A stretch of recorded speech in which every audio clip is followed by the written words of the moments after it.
Over the past 5 years, I've invested in property in 3 different countries, and moreover, I've done it on 3 different continents. So guess what? I've made loads of mistakes. And that's exactly why I thought this should be a really, really interesting topic for my solo podcast. And if you're interested, want to find out more, if you're on your property investing journey and just want to avoid those kind of mistakes that I did, then subscribe to this channel, follow through this video, because I'm just not going to stop it here. It's going to be raw and uncut. So I'm just going to tell you straight everything that I know and I've done just to make your life a bit easier and also to help you on your real estate investing journey. And with that, let me start with the first thing and the first mistake that I did, which was assuming things. So just to tell you about a couple of things, when I started with real estate investing, I thought this is pretty straightforward. You just buy a property, you wait until it's completed if it's an off-plan, or you just buy it outright when it's ready and just either furnish it if it's unfurnished or just rent it out and get the income from the rental. But it's not really as straightforward as it seemed, and there were a lot of really niche things and insights that I couldn't even think of before I started. So that was something that actually didn't put me off. It was more of a realization that there is a lot of potential and opportunities in this space. I'm just going to use my phone because I wrote a lot of ideas here that might be very useful to you.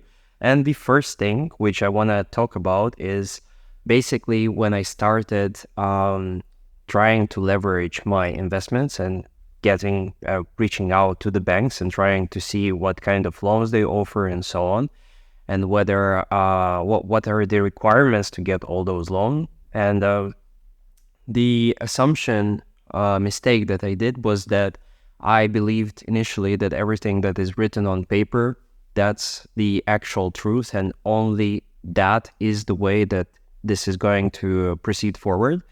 And that is actually not the case. So what I mean by that is that every bank, specifically the ones that are not the most popular, they have their own quotas. So mortgage managers specifically, they have to give mortgages because otherwise the bank doesn't make any money. So I realized that basically it's actually possible to negotiate with them and try to maybe even make those conditions a bit easier, so loosen up, the requirements to get into some deal. And I'm not specifically referring to, the down payment or so on. Down payments are really hard to negotiate, but I'm mostly referring to associated costs and what comes with that. So, for example, I was many times able to negotiate a free property insurance and a free life insurance, which is not the most expensive thing. It's in my home country around $300 a year, and in Dubai, I think it's actually more or less the same. But when you get the mortgage for 20, 25, 30 years, that figure adds up, and that could eat up all your cash flow. So that's why when I first had the opportunity to get my first mortgage, I was lucky to work with a really good guy from the bank here in my home country in Moldova, who actually explained me that there are different ways that we can discuss those things and so on. It's actually super open, and it's very legal as well. It's not that, you have to pay someone or whatever you would think of. It's actually the bank having their own quotas, and they just want to make sure you're the right person who can actually pay back that loan. So if they did all the maths right, they checked, your employment history, they can see that you have already at least 3 to 6 months of pay slips from a solid company, you probably wouldn't have any problem whatsoever to negotiate those other things. So don't assume that, what's written on the website, on the paper, that's just the way it should be, Because even on those websites, there are many times when they just write, the interest is approximate to, let's say, 7%, which straight away means that when you go to the bank and speak to the banker, they will give you a couple of different rates. So obviously, if you have a better credit score, they would give you a lower rate. If you have a solid employment for the past few years with the same company, you would be way more favored to someone who is just working with startups like I did for some time. So that was a very difficult time. But if you work with a large conglomerate or just a big company in your country or even in the region, and if that can prove stability, in UAE, they ask if the company is listed. If that is the case, then you would be actually able to negotiate your term of the mortgage, your other associated costs. And many, many times they might even offer you rebates. So, for example, you might not need to pay for the property valuation, which is actually not so cheap, at least in Dubai. And then you might not need to pay for the bank processing fee, which is actually even more expensive. It's usually 1% of the loan amount that you're requesting for. So basically, if that's the case, I think you don't need to assume things. Just be open-minded and try to actually, approach this as a business and try to be basically open for questions. And by that, I mean, just ask a lot of questions and you will probably get some answers that you wouldn't even expect it any other time. So yeah, the second thing which I want to mention, and I think it's also sometimes a mistake in my case, because I was trying out things when something already was working. So actually, this is a big one. I think many of you know by now that if something is working for you, then you shouldn't really jump into other things, which is actually quite contradictory when you think that you want to grow, you want to build a bigger portfolio, you want to basically expand your understanding of the business, of the space, and that's exactly when you have to do new things. But if you're at the beginning of your journey specifically, and let's say you work with Airbnbs, if that works for you, just keep adding more in the same niche with the same, maybe even property parameters. So if that's a studio, just keep adding studios if that works, because trying something new always comes with a compromise. So you will most probably have some costs associated with this. In my case, I made a mistake when I was mainly investing in one bedrooms, and then at some point I thought that I'm growing super fast and I'm like, I don't know, on top of the moon of the world, and I got a penthouse. So initially the idea was that the penthouse was for me and slash an investment in case, things go bad and I need to sell it, which actually was the case that happened. I invested in that place. It was and still is a beautiful apartment. But when I did that, it took out a lot of my cash and I wasn't really able to add more properties that would actually bring me more regular cash flow, because that penthouse was basically an off plan. So I had to wait for a very long time. And only then I would be even able to think about selling, because no one would just buy it from me after a few days after my sales purchase. So basically, I had to wait quite a long time with that property. And even when I waited, I required some parts of that money, and I just had to sell it at still a premium, because it was a really good property, but way, way lower than even the inflation rate. So for me, that was just a bad case that I wouldn't say it didn't work out, because I still made money on that. So I actually didn't really lose any money, but I also didn't make any money. So the profit that I made just covered, the interest that I would have gotten on that specific investment if I just left it in my bank saving account. That's exactly why I think this is the second point that I wanted to raise, and basically tell you that if something works, just continue doing this. And when you really have some stretch in your budgets, capital, maybe raised some money, then go for something new. Or the best, partner with something new before something new, because you'll just split your risks. Nevertheless, this actually brings to the third point that I wanted to make is investing in off plans with long delivery timelines.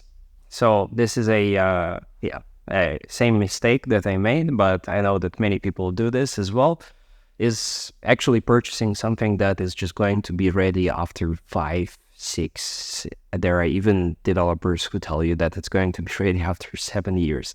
That is just insanity, and I really try to not recommend this to anyone, because you're literally locking up that money, and you just will see it at the end of the construction, and most probably you will see it even later, because every single construction requires some more time, to deliver the project. Rarely when they finish before time, and 50-50 chance to finish on time. So actually maybe even less. That's why I think if you are given this opportunity and it sounds too good to be true, but it has this very long delivery timeline, I would say ignore this, because it will just eat up all your potential at this right moment. You would have been able to perhaps just juggle around with that money, put some into your saving account, maybe get a mortgage and buy some property that will give you some cash flow right away. And with time, you'll be able to save up the profits that you make per month with that mortgage, and also have some interest in the bank from your savings account. And versus when you just invested everything, even with a good payment plan, you would still be basically committed to paying something every few months to that developer until this property is completed. The other argument is that you will actually be able to get a good premium on the off-plan only when the building is almost finished. So by that, I mean that you have the doors, you have the windows, everything's installed, and you have the entrances, the lifts working, and only then people will start buying with a very big premium. So in the general cases, usually it's 25-30% increase in the price that you pay at the beginning of the project when this all is installed. So you have to wait along for that, a lot of years for that to be done until you get your money back. And if somehow the market is not performing well during this time, you would most probably have to sell, and you will even incur some losses. That's why I think this is a very important point. And just, before investing in those kind of off plans with too good to be true prices, but long delivery timelines, try to analyze it properly. Try to see if this is, let's say, if it's just a regular project, then maybe avoid it. If it's a very, very rare, unique deal that you can get, let's say that area has only one plot left, and this is it. This is the last plot that's been occupied, and you are given this opportunity to invest, and probably that might make sense. Even though you wait quite a long time, you will get maybe even double returns, because that's the only available plot, or if it's just very exclusive, like in Dubai, for example, if you invested in the Atlantis, the new one, you would have got probably X2, X3 out of that. So even though it took a long time to be built, you would still get a very good return. Otherwise, don't do that. Nevertheless, for the next point, which I want to talk about, is not considering any leverage alternatives. And by that, I mean not looking at other ways how you can finance your property, and just being stuck with the idea that you either have to pay in cash or you get a mortgage. That's not the end of the case. It's not the end of your life if you're not able to do that. End of your investor life. So basically, try to be more open-minded. Try to speak to different banks and try to see what are the other ways you can play around with that invested money or future invested money. So, for example, you might consider refinancing some of your properties. You might consider getting even personal loans sometimes. Things happen and the markets are changing every single day. Sometimes a good bank might have a promotion and say that, if you get this credit card, you're able to actually take out cash from that credit card at 0% interest for the first 6 months, and then you have to pay obviously all the remaining fees. So maybe you might want to benefit of that, use that first 6 months to pay off your property investment, or at least part of it, and then basically try to continue paying for that credit card. But that's just, high level things, which I'm just thinking out of the box. But basically what I mean by this is try to always be curious, always look at the local banks' websites. Maybe they offer something interesting for you. You can even think of, alternative kind of loans. So let's say you bought out your car right up front, and that bank that you are having the mortgage with is currently offering a really, really good interest on the auto loan. So maybe you want to refinance your car, get that money back at the very good interest, and just close your other loan. So try to, juggle around with that money, and you can even close a loan with another loan. I know probably the majority of you will just say this is BS and I don't want to take more loans, but just ask yourself, why not have a loan at 3% when you currently are paying 7%? You see, that's the answer. If you have the opportunity to get a loan for just a lower interest, why not get it? And yeah, you might have 2 loans at the same time, but you can close one or the other and just try to be, financially aware of your situation. I definitely recommend keeping up with your finances on at least an Excel spreadsheet, and if not, going further and trying to have your balance statements and income statements. I do that for my personal investments, not only for the business, and I think this is super, super helpful. But nevertheless, these were a couple of things that I wanted to mention, and I hope you found them helpful, because I did quite some mistakes. Specifically the second and the third one with investing in off plans and buying something that I wasn't really sure about. At least I wasn't having any experience with penthouses at that time. That set me back a few months, if not years, and I would have been able to use that money to maybe buy more studios and 1-bedrooms that were already working for me, or just reinvest in the Airbnb business. So it doesn't matter, but it's important to just be aware and try to also stay focused on your journey and not deviate from that. Anyway, I hope you found it useful. If you did, please leave a thumbs up, subscribe, and I hope to see you in the next video.